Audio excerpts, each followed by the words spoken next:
रात के लगभग 2:17 हो रहे थे।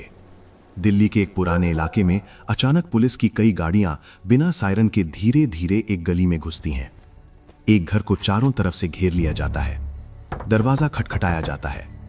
अंदर से आवाज आती है, कौन है? लेकिन जवाब देने के बजाय दरवाजा तोड़ा जाता है। अंदर से एक ऐसा आदमी पकड़ा जाता है जिसे पुलिस कई सालों से ढूंढ रही थी। उसी समय देश के दूसरे शहरों मुंबई, लखनऊ, जयपुर, भोपाल, पटना और कई अन्य जगहों पर भी लगभग ऐसी ही कार्रवाई चल रही थी। सिर्फ कुछ घंटों के अंदर सैकड़ों अपराधियों की गिरफ्तारी शुरू हो जाती है। और जब यह ऑपरेशन खत्म होता है तो एक ऐसा आंकड़ा सामने आता है जिसने पूरे देश को चौंका दिया। केवल 48 घंटे के अंदर 854 अपराधी गिरफ्तार किए जा चुके थे। लेकिन सवाल यह था, इतने बड़े पैमाने पर कार्रवाई अचानक कैसे हो गई? पुलिस को इतने सारे अपराधियों की जानकारी कैसे मिली? और आखिर यह ऑपरेशन गैंग बस्ट था क्या? इस ऑपरेशन की कहानी केवल पुलिस कार्रवाई की कहानी नहीं है। यह एक खुफिया रणनीति, तकनीक और महीनों की तैयारी का परिणाम था। पिछले कुछ वर्षों में भारत के कई शहरों में एक समस्या तेजी से बढ़ रही थी, संगठित अपराध।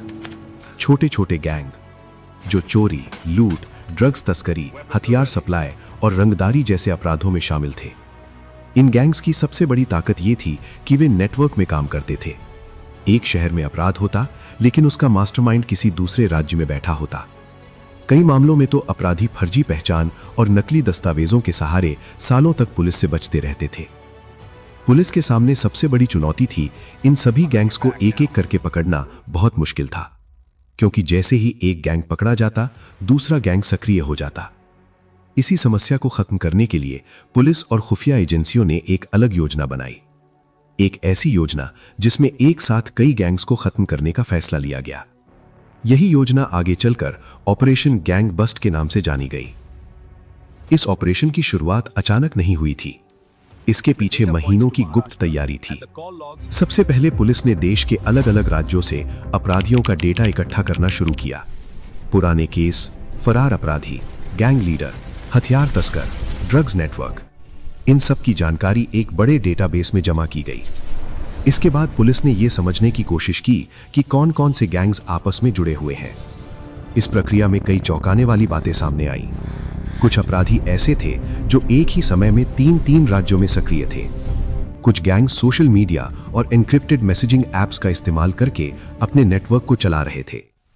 और सबसे खतरनाक बात यह थी कि कई अपराधी सालों से फरार थे, लेकिन उनकी गतिविधियां अभी भी जारी थीं। यानी अपराध का एक ऐसा जाल बन चुका था जिसे तोड़ना आसान नहीं था। जब पुलिस को इन नेटवर्क्स का अंदाजा हुआ तो उन्होंने एक और कदम उठाया, खुफिया निगरानी।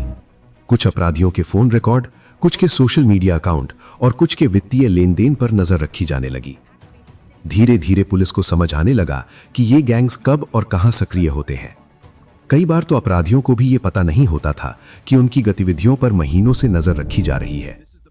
एक एक करके उनके ठिकानों की जानकारी जुटाई गई, और जब ये जानकारी पूरी तरह तैयार हो गई, तब तय हुआ कि अब समय आ गया है एक बड़े ऑपरेशन का। पुलिस अधिकारियों ने एक बैठक में फैसला किया कि अपराधियों को पकड़ने के लिए एक सामूहिक और अचानक कार्रवाई की जाएगी। अगर अपराधियों को पहले से भनक लग जाती तो वे आसानी से फरार हो सकते थे। इसलिए योजना बनाई गई कि देश के कई शहरों में एक साथ छापेमारी की जाएगी। इस ऑपरेशन के लिए सैकड़ों पुलिसकर्मियों और अधिकारियों को शामिल किया गया। हर टीम को अलग अलग लक्ष्य दिए गए, किसे किस गैंग को पकड़ना है, किस इलाके में जाना है और किस समय कार्रवाई करनी है। सब कुछ बहुत गोपनीय रखा गया। कई पुलिसकर्मियों को भी आखिरी समय तक ये नहीं बताया गया था कि वे किस ऑपरेशन का हिस्सा बनने जा रहे हैं। रात के लगभग 2:03 हो रहे थे। शहर की सड़कों पर एक अजीब सी खामोशी पसरी हुई थी। ठंडी हवा खाली गलियों से गुजर रही थी और ज्यादातर लोग अपने घरों में गहरी नींद में सो रहे थे। सब कुछ बिल्कुल सामान्य लग रहा था, जैसे हर रात होता है। लेकिन उस रात भारत के कई शहरों में कुछ ऐसा होने वाला था जिसकी किसी को भनक तक नहीं थी। दिल्ली पुलिस कंट्रोल रूम में अचानक एक हलचल शुरू होती है। बड़े स्क्रीन पर अलग अलग शहरों के नक्शे दिखाई दे रहे हैं। कई अधिकारी चुपचाप खड़े हैं और हर किसी की नजर एक घड़ी पर टिकी हुई है। किसी ने धीरे से कहा, सभी टीमें तैयार हैं। कमरे में मौजूद अधिकारी ने बस सिर हिलाया और एक छोटा सा आदेश दिया, ऑपरेशन शुरू करो। बस इतना सुनते ही जैसे पूरे देश में एक अदृश्य मशीन अचानक चल पड़ी। दिल्ली की एक पुरानी कॉलोनी में बिना सायरन के 3 पुलिस गाड़ियां धीरे धीरे एक गली में दाखिल होती हैं। हेडलाइट्स बंद हैं और गाड़ियों के अंदर बैठे पुलिसकर्मी पूरी तरह सतर्क हैं। उनके सामने एक 2 मंजिला मकान है जहां रहने वाला आदमी पिछले 4 साल से फरार चल रहा था। टीम धीरे धीरे घर को चारों तरफ से घेर लेती है। दरवाजे के पास खड़े अधिकारी ने धीरे से इशारा किया, 3, 2, 1 और अचानक दरवाजा जोर से तोड़ा जाता है। अंदर बैठे आदमी को शायद यकीन ही नहीं हुआ कि पुलिस उसके सामने खड़ी है। उसे पकड़ लिया जाता है। लेकिन ये तो बस शुरुआत थी। उसी समय सैकड़ों किलोमीटर दूर मुंबई, जयपुर, लखनऊ, भोपाल, पटना और कई अन्य शहरों में भी बिल्कुल ऐसी ही कार्रवाई चल रही थी। हर जगह अलग अलग टीमें, लेकिन लक्ष्य एक ही, वांछित अपराधी। मुंबई के एक इलाके में पुलिस ने एक ऐसे गैंगस्टर को पकड़ा जो हथियारों की सप्लाई के लिए जाना जाता था। लखनऊ में एक टीम ने उस अपराधी को गिरफ्तार किया जो कई महीनों से चोरी और रंगदारी के मामलों में वांछित था। जयपुर में पुलिस ने एक ऐसे व्यक्ति को पकड़ा जो नकली दस्तावेजों के जरिए कई अपराधियों को पहचान बदलने में मदद करता था। सब कुछ इतनी तेजी से हो रहा था कि अपराधियों को समझने का मौका ही नहीं मिला। कई जगहों पर तो अपराधी अभी सो ही रहे थे और अचानक उनके दरवाजे पर पुलिस खड़ी थी। कुछ ने भागने की कोशिश की। एक जगह एक अपराधी पीछे के दरवाजे से भागकर छत पर चढ़ गया, लेकिन नीचे पहले से मौजूद पुलिसकर्मियों ने उसे घेर लिया। कहीं कहीं छोटे मोटे संघर्ष भी हुए, लेकिन पुलिस पहले से तैयार थी। जैसे जैसे रात आगे बढ़ रही थी, कंट्रोल रूम में एक के बाद एक संदेश आने लगे। टारगेट गिरफ्तार, संदिग्ध हिरासत में, टीम सफल। स्क्रीन पर लाल रंग से चिन्हित किए गए अपराधियों के नाम धीरे धीरे हरे रंग में बदलने लगे। ये साफ हो रहा था कि ऑपरेशन योजना के मुताबिक आगे बढ़ रहा है। लेकिन असली हैरानी तब हुई जब सुबह होने तक गिरफ्तारियों की संख्या तेजी से बढ़ने लगी। पहले 50, फिर 100, फिर 200 और जैसे जैसे दिन चढ़ता गया ये संख्या और भी बढ़ती चली गई। पुलिस अधिकारियों को खुद भी अंदाजा नहीं था कि ये कार्रवाई इतनी बड़ी बन जाएगी, क्योंकि हर गिरफ्तारी के साथ एक नई जानकारी सामने आ रही थी और हर नई जानकारी पुलिस को अगले अपराधी तक पहुंचा रही थी। जब यह ऑपरेशन खत्म हुआ तो जो आंकड़ा सामने आया उसने सबको चौंका दिया। 48 घंटे के अंदर 854 अपराधी गिरफ्तार किए जा चुके थे। इनमें शामिल थे फरार अपराधी, गैंग लीडर, हथियार सप्लायर, ड्रग्स तस्कर और कई वांछित अपराधी।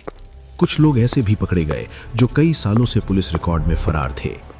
इस ऑपरेशन के दौरान पुलिस ने कई जगहों से अवैध हथियार, नकली दस्तावेज, ड्रग्स और बड़ी मात्रा में नकदी भी बरामद की। इस ऑपरेशन का सबसे बड़ा असर ये हुआ कि कई शहरों में सक्रिय गैंग नेटवर्क अचानक कमजोर पड़ गए। जो अपराधी सालों से पुलिस से बचते आ रहे थे वे अचानक गिरफ्तार हो गए। इससे ये संदेश भी गया कि कानून से लंबे समय तक बचना आसान नहीं है। इसके अलावा इस ऑपरेशन ने यह भी दिखाया कि जब पुलिस और खुफिया एजेंसियां मिलकर काम करती हैं तो बड़े से बड़ा अपराध नेटवर्क भी तोड़ा जा सकता है। हालांकि ये ऑपरेशन सफल रहा, लेकिन इसके सामने कई चुनौतियां भी थीं। सबसे बड़ी चुनौती थी इतनी बड़ी संख्या में अपराधियों को एक साथ पकड़ना। इसके लिए सटीक जानकारी और सही समय पर कार्रवाई जरूरी थी। अगर एक भी टीम समय से पहले सक्रिय हो जाती तो बाकी अपराधियों को खबर मिल सकती थी, लेकिन सावधानी और गोपनीयता की वजह से यह ऑपरेशन सफल हो सका। ऑपरेशन गैंग बस्ट सिर्फ एक पुलिस कार्रवाई नहीं था, ये एक उदाहरण था कि संगठित अपराध से लड़ने के लिए संगठित रणनीति जरूरी होती है। इस ऑपरेशन ने दिखाया कि तकनीक, खुफिया जानकारी और टीम वर्क मिलकर बड़े से बड़े अपराध नेटवर्क को भी खत्म कर सकते हैं। उस रात जब शहर के लोग सो रहे थे, देश के कई शहरों में कानून की एक बड़ी लड़ाई लड़ी जा रही थी। एक ऐसी लड़ाई जिसमें गोलियों की आवाज कम थी, लेकिन रणनीति बहुत बड़ी थी। और केवल 48 घंटे में 854 अपराधियों की गिरफ्तारी इस बात का सबूत थी कि अगर कानून व्यवस्था पूरी तैयारी के साथ काम करे तो अपराध चाहे कितना भी संगठित क्यों न हो, उसे तोड़ा जा सकता है। ऑपरेशन गैंग बस्ट की कहानी हमें यही याद दिलाती है कि अपराध चाहे कितना भी छिपा हो, कानून की नजर से ज्यादा समय तक नहीं बच सकता।